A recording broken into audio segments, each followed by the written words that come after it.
فلا مضل له ومن يضلله فلا هادي له وأشهد أن لا إله إلا الله وحده لا شريك له وأشهد أن محمدا عبده ورسوله أما بعد فإن خير الحديث كتاب الله وخير الحديث هدي محمد صلى الله عليه وسلم وشر الأمور محدثاتها وكل محدثة بدعة وكل بدعة ضلالة وكل ضلالة في النار.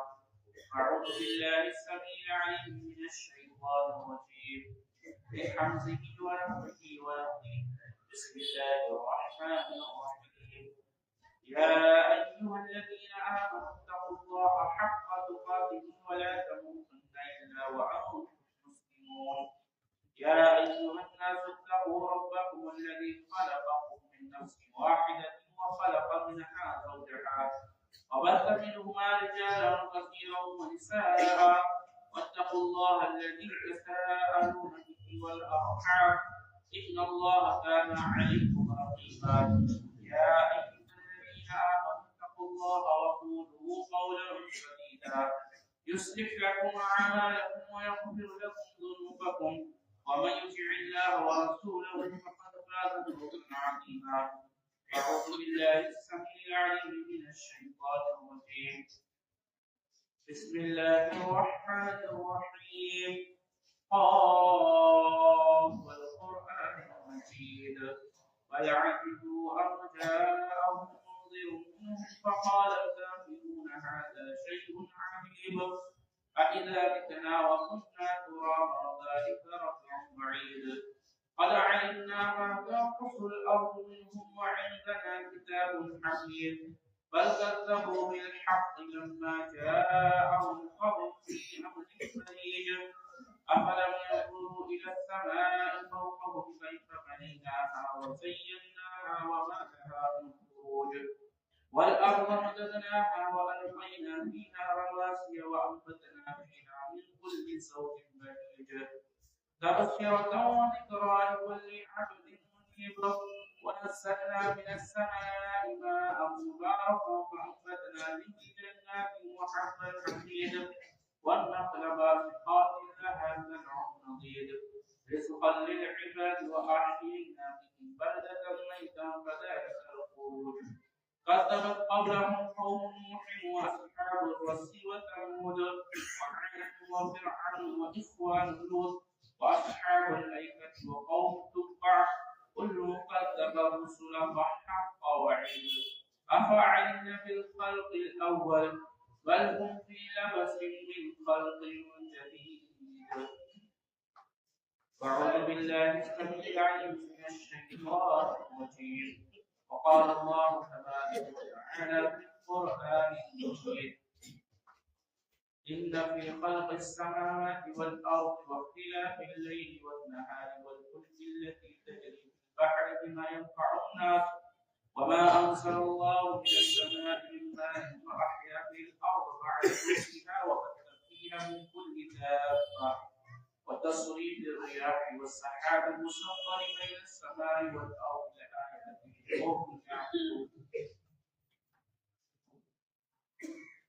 محترم السامعين حاضرین اجتماع، میرے بزرگوں، نوجوان ساتھیوں،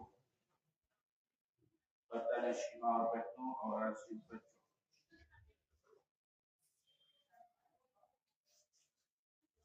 موضوع خطاب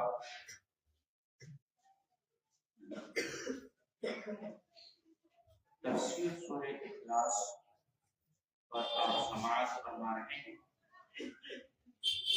اس موضوع پر دو خطبے ہو چکے ہیں، آج تیسرا ہے اور بتایا گیا تھا کہ انشاءاللہ اس سورت کے لفظوں پہ انشاءاللہ بات کی جائے گی۔ بات چل رہی تھی اس سورت کے نام پر، اس کا نام سورہ اخلاص ہے۔ اخلاص کے معنی کیا ہے؟ آپ سن چکے ہیں کہ کسی بھی شے کو کسی ہر قسم کی ملاوٹ سے پاک کر دینا اور خالص کر دینے کا نام اخلاص ہے۔ اس کی مثال قرآن سے میں نے دیکھی کہ اللہ رب العالمین نے خالص دودھ کا ذکر کرتے ہوئے فرمایا کہ گوبر اور خون کے درمیان سے ہم تمہیں خالص دودھ پلاتے ہیں۔ یہ دودھ آتا کہاں سے ہے؟ یہ جس جگہ سے آتا ہے وہاں گوبر بھی ہے، وہاں خون بھی ہے، لیکن ان کی بو اور نہ ہی کسی قسم کی ملاوٹ دودھ میں شامل نہیں ہوتی، خالص ہوتا ہے۔ تو ملاوٹ سے پاک کر دینا، مختلف اشیاء کو الگ الگ کر دینا، چیزوں کو ملاوٹ سے پاک کر دینا، مختلف چیزوں کو الگ الگ کر دینے کا نام اخلاص ہے۔ یہ سورہ جو لوگوں نے بہت سارے معبود بنا رکھے ہیں، باطل معبود جس کو انہوں نے خود اپنے گمان سے گڑھ رکھا ہے، یہ سورہ ان تمام باطل معبودوں کو چھانٹ کر الگ کر کے ایک حقیقی الہ کی طرف لوگوں کو لاتی ہے، اس کی تعلیم دیتی ہے۔ اس لیے اس سورہ کا نام سورہ اخلاص ہے۔ اس سورہ کا پہلا لفظ کیا ہے؟ قل۔ قل کے معنی عموماً ہوتے ہیں آپ کہہ دیجیے، آپ فرما دیجیے، یا یوں کہہ لیجیے کہ تم کہہ دو۔ احمد رضا خان کے ترجمے میں آپ دیکھیں گے وہاں کہا گیا تم کہہ دو، کیوں؟ اس لیے کہ تعظیم اور عزت اللہ رب العالمین کے لیے زیبا ہے۔ اللہ کسی مخلوق کی تعظیم میں ایسی بات ہے یہ اس کی شایان شان نہیں۔ یہ بات مجھے اچھی لگی، آپ کو پسند ہے تو دیکھیے، وہاں کہا کہ تم کہہ دو۔ کیا کہہ دو؟ یہ جو کہنے کے معاملے میں ذکر ہو رہا ہے، یہ اس معاملے میں نہیں ہے کہ صرف کہہ دیا جائے، فرما دیا جائے، بول دیا جائے، نہیں۔ بعض مفسرین اس طرح کہیں یہ معنی جو قل آیا گیا ہے اس کے مفہوم میں منادی اعلان کر دو، دو ٹوک الفاظ میں واضح کر دو، فیصلہ کن بات سنا دو، اس معنی میں آیا کہ اب بحث و مباحثہ کا دور ختم ہو گیا، اب مناظرے کا دور ختم ہو گیا، اب دلائل دینے کا دور ختم ہو گیا۔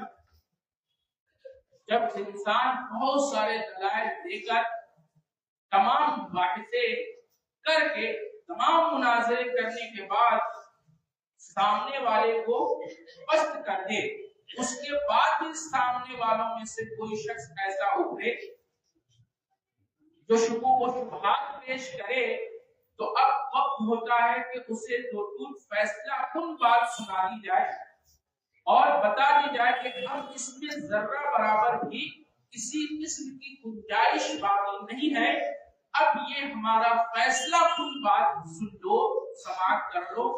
اسے کہہ دیا جاتا ہے، بتا دیا جاتا ہے کہ اس میں اب کسی قسم کی کوئی کمی یا زیادتی نہیں کی جائے گی، کوئی کسی قسم کی اس میں کمزوری نہیں ہے، اب مضبوط فیصلہ کن بات کہہ دیا جاتا ہے۔ تو یہ جو قل آیا ہے، یہ قل کے معنی اعلان کر دینے کے معنی میں، فیصلہ کن بات سنا دینے کے معاملے میں، اور دو الفاظ میں اپنا حکم صادر کر دینے کے معنی میں، کہ اب یہ بات واضح کر دی گئی ہے، ماننا یا نہ ماننا تمہاری مرضی، تمہارا اختیار ہے، بات جو حق ہے وہ بس یہی ہے، اب اس میں کوئی کمی اور زیادتی نہیں ہو سکتی۔ یہ ہے قل کا معنی، قل کا معنی۔ کہ آپ کہہ دیجئے، فرما دیجئے، فیصلہ کن باز سنا دیجئے، اعلان کر دیجئے۔ اس کے بعد دوسرا لفظ ہے ہوا۔ ہوا کے معنی کیا ہوتے ہیں؟ وہ بعض لوگوں نے کہا یہ ضمیر شان، یہ ضمیر شان کیوں لائی گئی ہے؟ یہ ہوا پہلے کیوں ذکر ہوا ہے؟ اس میں یہ ہوا کہہ کے لوگوں کو پہلے ابہام میں داخل کیا گیا ہے۔ کون؟ آدمی کو جب کوئی بہت بڑی شے سے آگاہ کرنا ہو تو آدمی اشارت کرتا ہے، ارے وہ آدمی اس میں اس کا فوکس بالکل اس کی بات کی طرف ہو جائے۔ وہ کون ہے؟ کون ہوا؟ وہ کون؟ یہ سوال پیدا ہوتا ہے، کون؟ اب ہوا، اچھا یہ جو ہوا لایا گیا یہ ہمیشہ غائب کی معنی میں حاضر ہوتا ہے، اس کو نہیں کہا جاتا وہ حاضر، وہ یعنی وہ یہاں اس کی ذات نہیں ہے۔ ہوا یہ لفظ بتاتا ہے اس کی جو ذات ہے وہ بذات خود موجود نہیں ہے۔ ایک معنی یہ یاد رکھیں کہ ہوا کے معنی ہوتے ہیں وہ، اور اس میں ابہام پیدا کیا ہے، لوگوں کو توجہ دلائی گئی تاکہ انسان اس میں سوچے وہ کون؟ اب وہی جس پر دلیل قائم کرنے کی ضرورت نہیں، جس کے وجود کی دلیل دینے کی ضرورت نہیں ہے، جس کا وجود بالوضاحت ثابت ہے، اور جس کا موجود ہونا انسان اپنی آنکھوں سے دیکھ سکتا ہے۔ اس لیے کہا گیا وہ۔ منطق آپ پڑھیں گے، اس میں پڑھایا گیا ہے ہمیں کہ تصور کی دو قسمیں ہوتی ہیں، تصور نظری اور تصور بدیہی، یا تصدیق کی دو قسمیں ہوتی ہیں، تصدیق نظری اور تصدیق بدیہی۔ تو ایک شے ہوتی ہے نظری، جس پر دلیل قائم کرنے کی ضرورت ہوتی ہے، بغیر دلیل کے وہ بات ثابت نہیں ہوتی، اس کے لیے دلیل کی ضرورت ہوتی ہے۔ سامنے والا دعویٰ کرے، آپ کہتے ہیں اس کی دلیل کیا ہے؟ تو ایک شے ہے نظری، اس پر دلیل قائم کرنے کی ضرورت ہوتی ہے، اور ایک شے ہوتی ہے بدیہی، جو بالبظاہر ثابت شدہ ہوتی ہے، جس کو فطرت تسلیم کرتی ہے، جس کا انکار کوئی عقل سلیم رکھنے والا آدمی کر ہی نہیں سکتا۔ اس کی مثال یوں دی گئی جیسے کوئی شخص کہے النار حار، النار حار، آگ گرم ہو، آگ گرم ہے۔ اب کوئی کیا اس پر دلیل مانگے گا کہ آگ گرم ہے، اس پر دلیل لاؤ۔ بیوقوف ہے، آگ تو گرم ہوتی ہی ہے، آگ کے پاس کھڑے ہو جانا، اس کی گرماہٹ محسوس ہو جائے گی۔ تو بالبظاہر ثابت شدہ چیزیں جو ہوتی ہے وہ بدیہی ہوتی ہے، بدیہی شے ہوتی ہے۔ جیسے سورج میں گرمی ہے، سورج میں گرمی ہوتی ہے، کوئی کہہ سکتا سورج ٹھنڈا ہوتا ہے؟ نہیں کہہ سکتا۔ سورج ٹھنڈا ہوتا ہے، کوئی کہہ سکتا؟ نہیں کہہ سکتا۔ تو وہ بدیہی شے ہے، ثابت شدہ ہے، انسان اس کو مانتا ہے، اپنی آنکھوں سے دیکھ رہا ہے، اسے محسوس کر رہا ہے۔ تو اللہ کا وجود تو وہ شے ہے جس کو انسان محسوس کرتا ہے، اپنی آنکھوں سے دیکھتا ہے۔ اس کا کسی کو انکار نہیں ہو سکتا کہ اللہ نہیں ہے۔ کیوں؟ اس لیے کہ اس کا وجود بالبظاہر ثابت ہے، کیونکہ اللہ کا وجود بدیہی ہے، وہ نظری نہیں ہے جس پر دلیل قائم کرنے کی ضرورت ہے۔ ایک بہت اچھی بات ہے، ایک تفسیر میں پڑھ رہا تھا، انہوں نے کہا جو شخص خدا کا، اللہ کا انکار کرتا ہے تو اس کے اس انکار میں بھی اقرار ہوتا ہے۔ دونوں نے سمجھایا کہ وہ کیسے، کہ اس کے انکار میں اقرار کیسے؟ سوال کیا گیا، ایسے شخص سے پوچھا جائے کہ تو اللہ کو، تو ایشور کو، تو گاڈ کو نہیں مانتا؟ نہیں مانتا۔ چیزیں کیسے؟ کہ خود بخود ہیں۔ کہ تو کیسے؟ کہ خود بخود ہے۔ کہ آسمان کیسے؟ کہ خود بخود ہے۔ کہ یہ کائنات کیسے چلے؟ کہ خود بخود ہے۔ کہا جب یہ ساری اشیاء کو تو خود بخود مانتا ہے تو بتا وہ رب کائنات ہے جس نے ان چیزوں کو پیدا کیا، وہ خود بخود کیوں نہیں کرتا؟ تو وہ خود بخود کسی نہ کسی شے کو مانتا ہے، فرق یہ کہ ہم رب کائنات کو خود بخود مانتے ہیں، وہ چیزوں کو خود بخود مانتا ہے، تو اس کے انکار میں بھی اقرار ہے، خود بخود اس کو ماننا پڑے گا کہ کوئی نہ کوئی شے ہے جو خود بخود ہے، خود بخود ہے۔ تو یہ انکار میں بھی اقرار کہ رب کا وجود، اس کا انکار کوئی عقل سلیم کرنے والا رکھنے والا کر ہی نہیں سکتا، کیوں؟ کیونکہ اس کا موجود ہونا بدیہی ہی ہے۔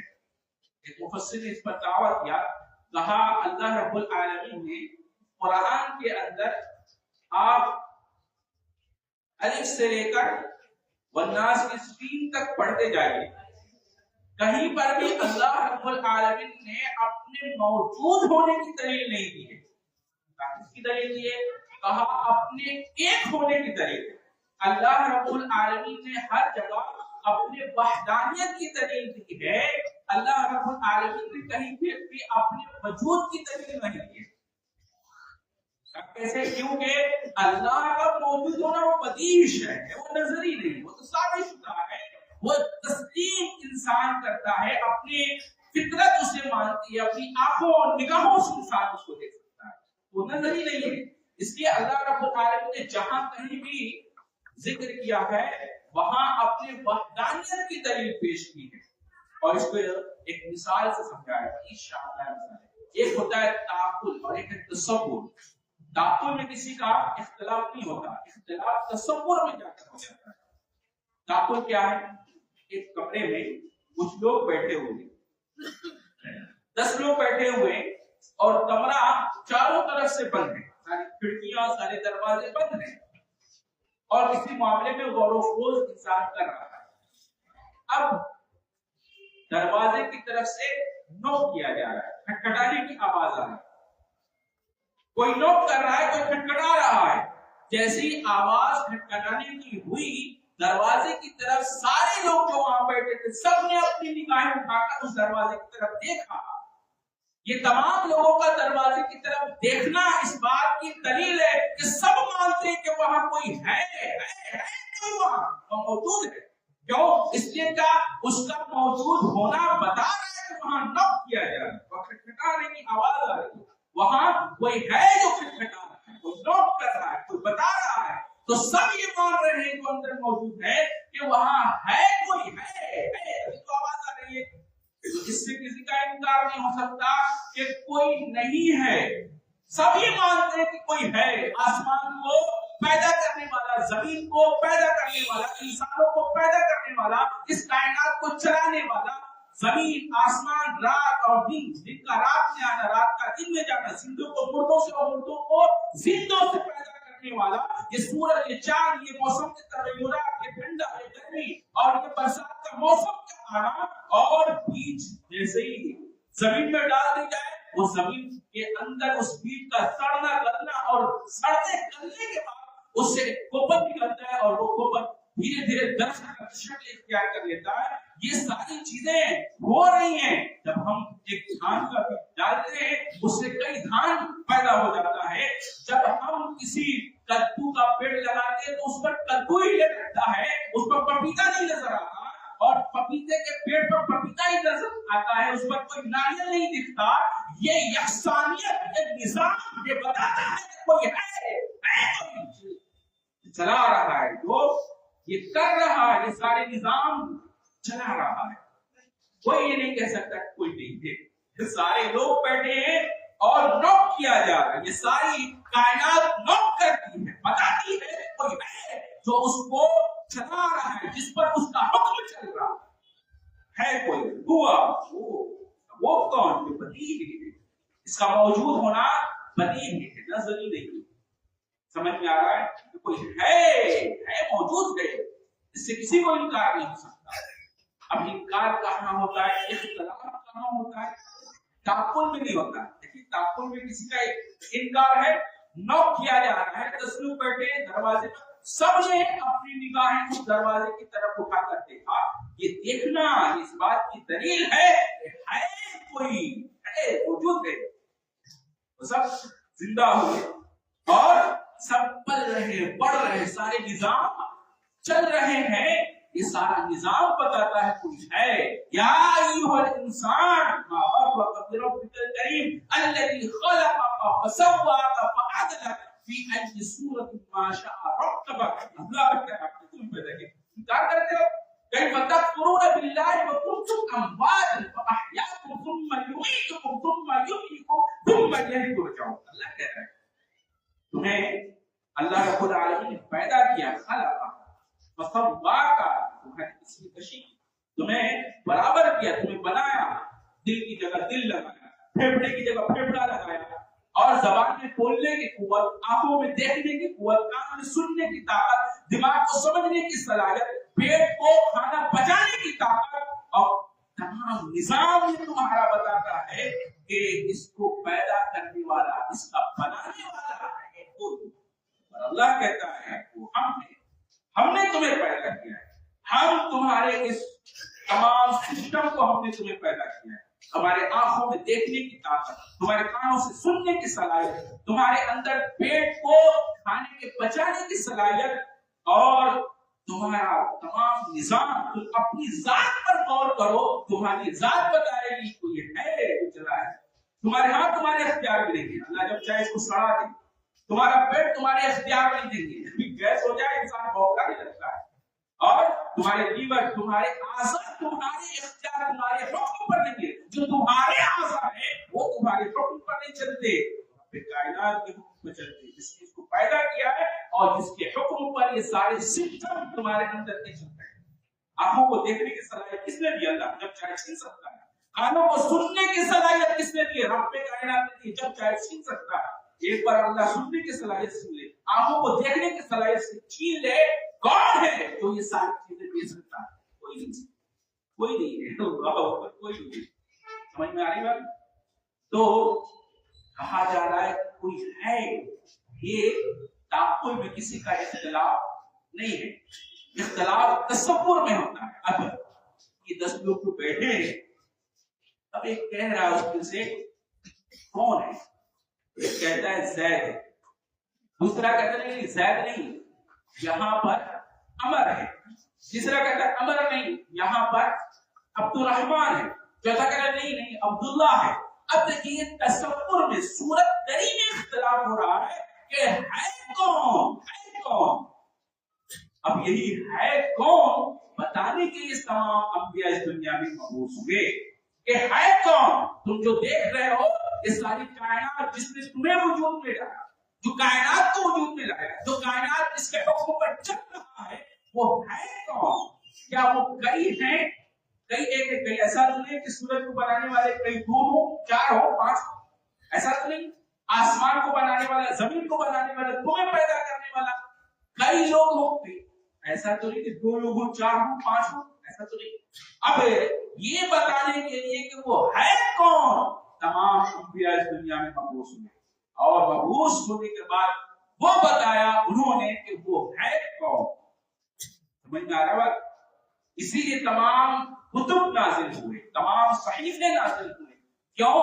یہ بتانے کے لیے کہ وہ ہے کون. اب اللہ بتاتا ہے قرآن میں قل ہوا اے نبی آپ کہہ دیجئے اعلان کر دیجئے فیصلہ کن 2 الفاظ میں آپ لوگوں کو سنا دیجئے ہوا وہ اللہ احد. اللہ ایک ہے. دیکھ رہے یہ بتایا جا رہا ہے اللہ کے موجود ہونے کی دلیل دی جا رہی نہیں. اللہ وہ چلانے والا وہ پیدا کرنے والا وہ جو پیچھے ہے اس کائنات کے وہ ہے کون. قل ہوا اللہ احد ایک ہے اللہ. اسی بات کی اللہ رب العالمین نے قرآن میں جگہ جگہ دلائل دی. وَإِلَٰهُكُمْ إِلَٰهٌ وَاحِدٌ لَا إِلَٰهَ إِلَّا هُوَ الرَّحْمَٰنُ الرَّحِيمُ. وہ الہ ہے اس کے علاوہ کوئی معبود نہیں ہے. اللہ نے اسی کی قرآن میں دلیل دی اور اللہ نے فرمایا ابھی میں نے وہ آیت پڑھی ان فی خلق السماوات والارض واختلاف الليل والنهار والفلك التي تجري في البحر بما ينفع الناس وما انزل الله من السماء من ماء فاحيا بالارض بعد موتها وبث فيها من كل دابه وتصريف الرياح والسحاب المسخر بين السماء والارض لآيات لقوم يعقلون. یہ اللہ رب العالمین نے بتایا ہے. بتاؤ زمین و آسمان کو پیدا کس نے کیا ہے؟ ان فی خلق السماوات والارض واختلاف اللیل والنہار، زمین و رات کا دن جانا، دن کا رات میں جانا.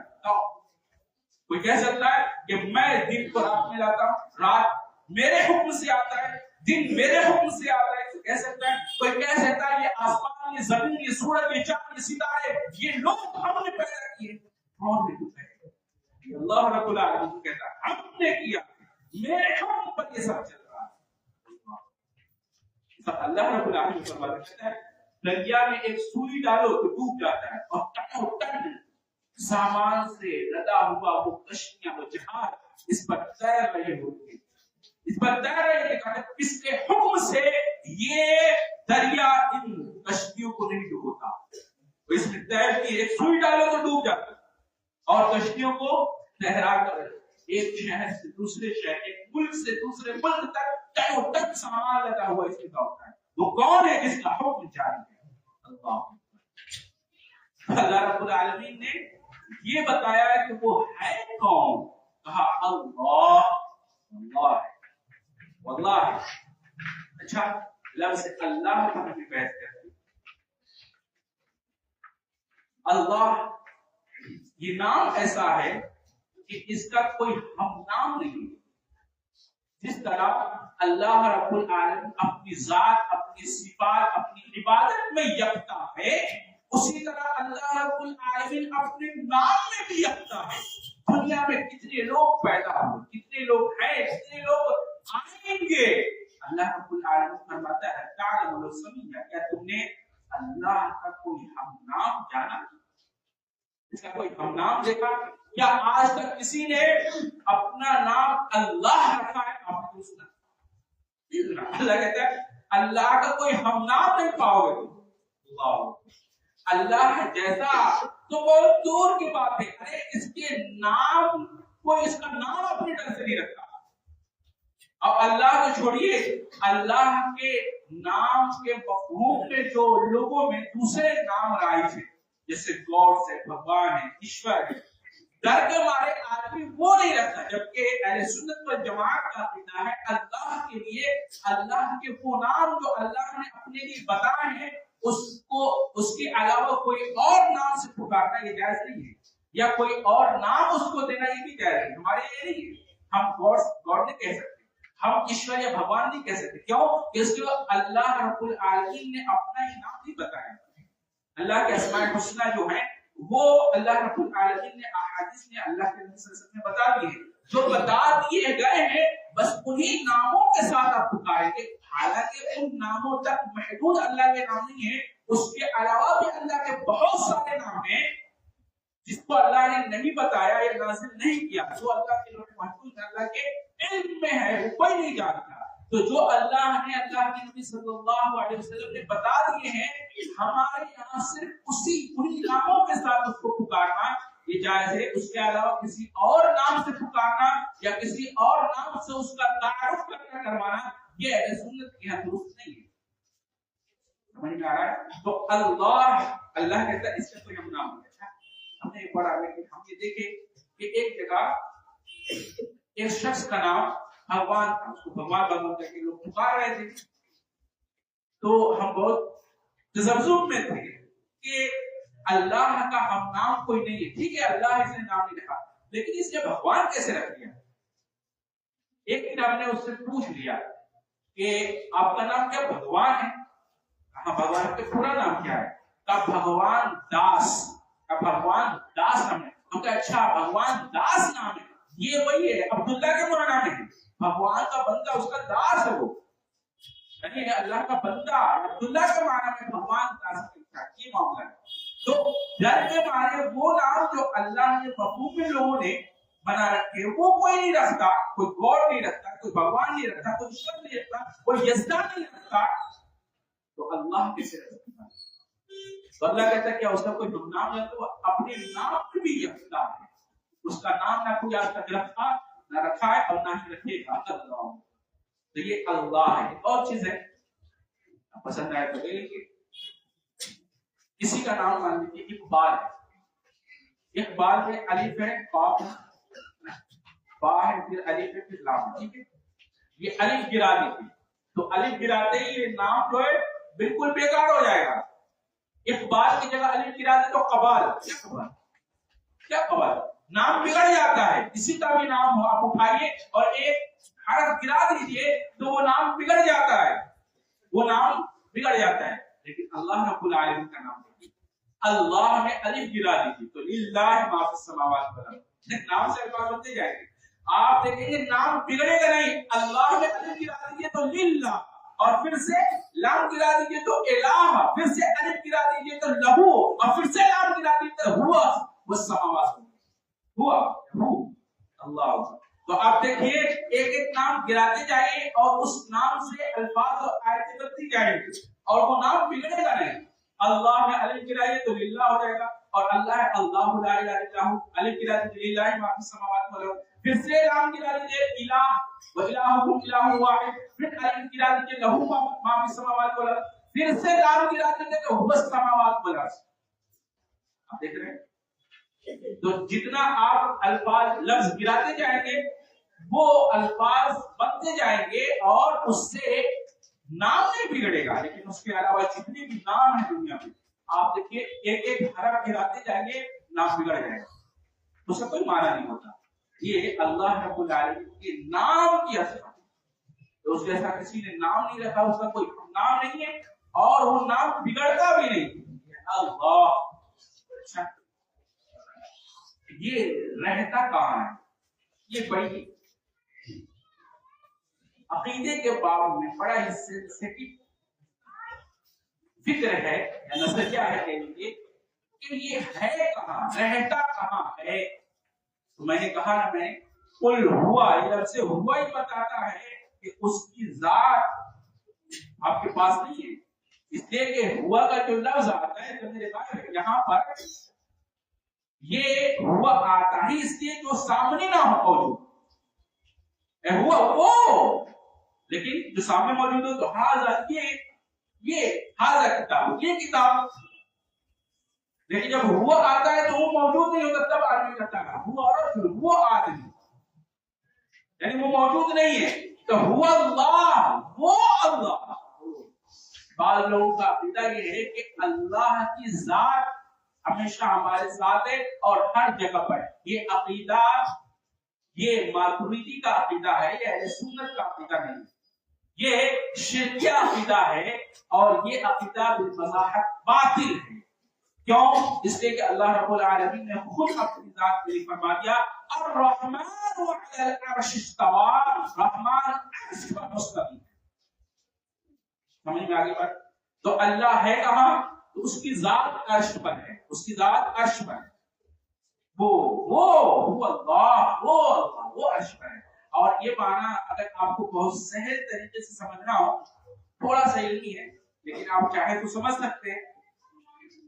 الحمدللہ رب العالمین پڑھتے ہیں، الحمدللہ رب العالمین، تمام تعریفیں شکر اسی اللہ کے لیے. اس کے لیے رب العالمین، رب العالمین، یہ رب العالمین. جو رب ہے وہ عالم نہیں ہے، جو عالمین ہے وہ رب نہیں ہے. سمجھ میں آیا؟ جو بھی عربی پڑھتے ہیں وہ جانتے ہیں مضاف اور مضاف الیہ اس کے اندر مغایرت ہوتی ہے. جو رب ہوتا ہے وہ عالم میں نہیں ہے، جو عالمین میں ہے وہ رب نہیں ہے. تو رب العالمین ہے وہ. اچھا یہ رب کے معنی سمجھیے تو اور بات بن جائے گی. رب کیا ہے؟ رب کا معنی کیا ہے؟ فرعون کے پاس حضرت موسیٰ علیہ السلام اور ہارون علیہ السلام گئے، کیا کہتے ہیں؟ دعوت دینے. تو حضرت موسیٰ علیہ السلام فرما رہے ہیں رب العالمین کی طرف سے بھیجا گیا پیغمبر. رب العالمین کہا فرعون نے، کہا رب العالمین، رب العالمین کون ہے؟ رب العالمین کون ہے؟ تو اب جواب اللہ دے رہا ہے. موسیٰ علیہ السلام بتا رہے ہیں، دیکھیں رب السماوات والارض وما بینہما، جو زمین و آسمان اور اس کے خلا اور بنا اندر اور باہر جتنی چیزیں جتنی اشیاء ہیں یہ سب کا رب، اس سب کا پالنے والا اللہ. سمجھ میں آ رہا بات؟ تو زمین و آسمان اور اس کے اندر اور باہر سب یہ کیا ہے؟ عالمین ہے اور وہ ان سب کا رب ہے. تو جو رب ہے وہ عالمین نہیں ہے اور جو عالمین ہے وہ رب نہیں. سمجھ میں آیا؟ رب العالمین، عالمین کی تشریح خود اللہ رب العالمین نے قرآن میں کر دی ہے کہ رب السماوات والارض وما بینہما، کہ زمین و آسمان اور زمین و آسمان کے اندر و باہر جتنی بھی چیزیں ان سب کا پالنے والا، ان سب کی پرورش کرنے والا وہ رب ہے۔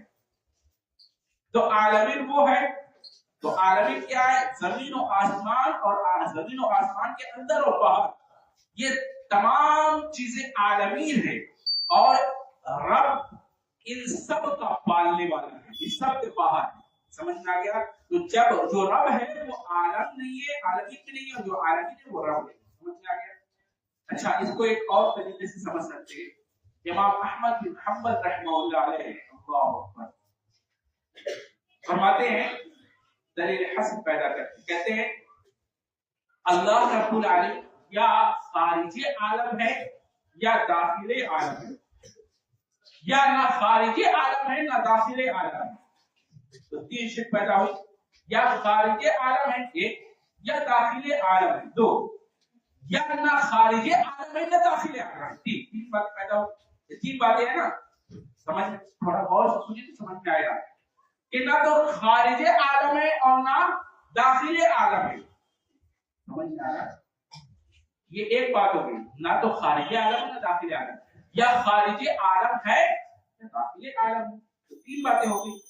تو ان تین باتوں میں سے ایک بات تو بالوضاحت باقی ہے کہ نہ خارج عالم ہے نہ داخل عالم، تو گویا تو وہ ہے ہی نہیں، یہ تو اللہ کے وجود کا بھی انکار ہو گیا، تو یہ تو بالوضاحت باطل ہے ہر کسی کے یہاں کہ یہ باطل ہے کہ نہ خارج عالم ہے نہ داخل عالم۔ تو اب دو باتیں رہ گئی، یا تو خارج عالم ہے یا داخل عالم ہے۔ تو اس کو امام احمد بن حنبل رحمہ اللہ علیہ نے کہا اللہ کی ایک صفت محیط ہے۔ محیط کے معنی کیا ہوتے ہیں؟ گھیر لینے والا، گھیر لینے والا۔ تو اللہ محیط ہے، کائنات کو اللہ رب العالمین نے محیط کیا، احاطہ کیا ہوا ہے۔ تو جو چیز احاطہ کرتی ہے، جیسے یہ مائک ہے، اب اس پر میں ایک ایسا رومال ڈال دوں کہ مائک پوری طرح سے چھپ جائے، تو رومال جو چھپا ہے اس کو محیط ہے، اور رومال نے احاطہ کس کا کیا ہے؟ مائک کا کیا ہے۔ تو جو مائک ہے وہ رومال کے نیچے ہے، یہ مائک میں رومال نہیں ہے، مائک کے اوپر ہے جو چاروں طرف سے اس رومال نے ڈھانپ لیا ہے۔ گویا اللہ محیط ہے کیونکہ کائنات کو اس نے کیا کیا ہے؟ احاطہ کر رکھا ہے۔ وہ کائنات کے اندر نہیں ہے، عالم کے اندر نہیں ہے، کیوں؟ اس لیے کہ محیط ہے، اور احاطہ اندر سے نہیں باہر سے ہوتا ہے، اور اس طرح سے اللہ رب العالمین نے اس کو ڈھانپ لیا۔ لہذا معلوم یہ ہوا کہ اللہ رب العالمین خارج عالم ہے، داخل عالم ہے، یہ طے ہوا۔ لہذا ثابت یہ ہوا کہ اللہ خارج عالم ہے، داخل عالم نہیں، وہ ہر جگہ پہ نہیں ہے، ہر جگہ پر نہیں ہے، وہ اس کائنات سے باہر۔ اچھا، اس کو ایک حدیث سے ثابت کرتے ہیں۔ اللہ کے نبی صلی اللہ علیہ وسلم کی روایت ہے، بڑی مشہور ہے، کہ اللہ رب العالمین سے جب مانگو تو کیا مانگو؟ جنت الفردوس مانگو۔ کیوں؟ اس لیے کہ اللہ کا عرش یہ جنت الفردوس کی چھت ہے۔ اللہ کا عرش کیا ہے؟ جنت الفردوس کی چھت ہے۔ تو جب اللہ کا عرش جنت الفردوس کی چھت ہے تو معلوم کیا ہوا؟ جنت سب سے اعلیٰ مقام پر ہے، جنت الفردوس سب سے اعلیٰ مقام پر ہے، اور اس کی چھت اللہ کا عرش ہے۔ اور قرآن کہتا ہے الرحمن علی العرش استوى، رحمان عرش پر مستوی۔ کیفیت مجہول، نہیں معلوم، کیفیت نہیں معلوم۔ سوال کرنا بدعت ہے اور ایمان لانا واجب ہے۔ یہ امام مالک رحمہ اللہ علیہ کا قول ہے کہ کوئی شخص یہ پوچھے کہ اللہ کیسے ہے، اللہ عرش پر کیسے، اس کا یہ استوا کیسے، استوا کی کیفیت کیا ہے؟ کہا استوا کی کیفیت کے بارے میں سوال کرنا بدعت ہے اور ایمان لانا واجب ہے، اور سوال کرنا بدعت ہے۔ سوال کرو بدعت ہے اور کیفیت مجہول ہے، اور ایمان لانا یہ واجب ہے۔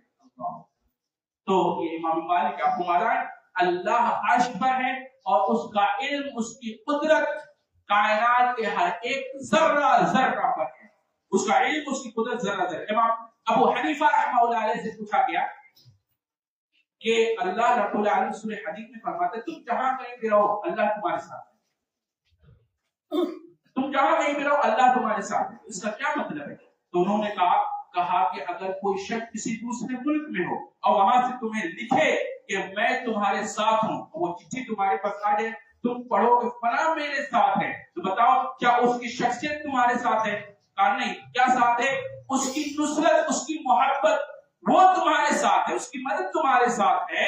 اسی طرح اللہ رب العالمین کی قدرت، اس کی نصرت وہ تمہارے ساتھ ہے، اللہ رب العالمین کی ذات نہیں. اللہ، یہ امام ابو حنیفہ کا عقیدہ ہے جو انہوں نے ذکر کیا ہے. تو آپ کو معلوم ہے کہ اس معاملے میں کہ اللہ عرش پر ہے، چاروں ائمہ متفق ہیں، اس عقیدے میں کسی کا اختلاف نہیں ہے. جتنے حنفی ہیں سب اپنے امام کے مقلد کا دعویٰ کرتے ہیں، لیکن عقیدے کے باب میں یہاں اس سے انحراف کرتے ہیں. وہاں جہاں چاروں ائمہ متفق ہے، اہل سنت والجماعت کے تمام ائمہ متفق ہے کہ اللہ کی ذات عرش پر ہے، اس کی قدرت، اس کی نصرت اور اس کی یہ نصرت یہ ہر جگہ ہے. آپ جہاں کہیں بھی رہے وہ دیکھتا ہے، وہ سنتا ہے، وہ عذاب دے سکتا ہے، وہ پکڑ سکتا ہے. اس کی ذات عرش پر ہے. الرحمن وعلی العرش استوى. کوئی پوچھے کیسے ہے؟ جیسے اللہ کی شاید ہے، اللہ جیسے چاہتا ہے ویسے. ہم نہیں جانتے اس کی کیفیت مجہول ہے، وہ کیسے ہے؟ اللہ. تو یہ اللہ لفظ اللہ پر ایک مختصر سی شرح تھی. انشاءاللہ اللہ نے آپ کی ہماری صحبت باقی رکھی. آئندہ جو ہے اس کو آگے بیان کریں. اللہ تعالیٰ اچھی سمجھ